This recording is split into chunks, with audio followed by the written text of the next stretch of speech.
இயேசு தன் சீடர்களை பார்த்து சொன்னாரு, நான் உங்களோட இருந்தா உங்களுக்கு தூய ஆவியானவர் என்ன செய்ய மாட்டார், வர மாட்டார்.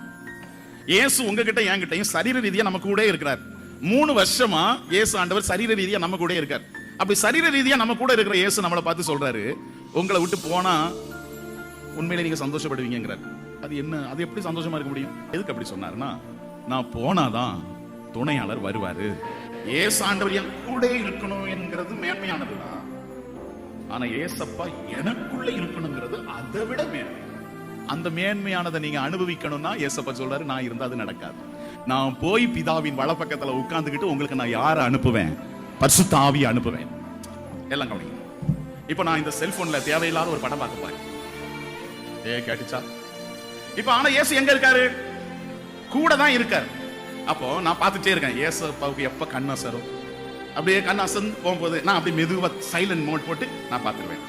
ஏன்னா அவர் பக்கத்துல தான் இருந்தாலும் அவர் கொஞ்சம் கண் அசந்துட்டார். இப்போ அந்த ஏசப்பா எனக்குள்ள ஆவியானவரா வந்துட்டாருன்னா நான் என்ன பாக்குறேனோ அதை என் கண்ணு வழியா அவரும் பார்ப்பார்.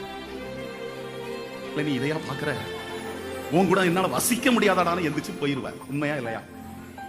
அதனாலதான் ஏசப்பா சொன்னாரு, என்னைய உண்மையிலே நீங்க என்னைய அன்பு செஞ்சீங்கன்னா நான் போறதை குறிச்சு நீங்க சந்தோஷப்படுவீங்கடா.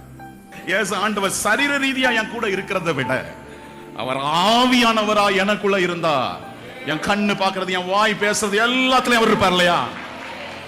எத்தனை தேவனுடைய பிள்ளைகள் இயேசு போனதுனாலதான் பரிசுத்த ஆவியானவர் பெந்தேகோஸ்தே நாள்ல வந்தார்னு இப்ப விசுவாசிக்கிறீங்க? அல்லேலூயா. சரி,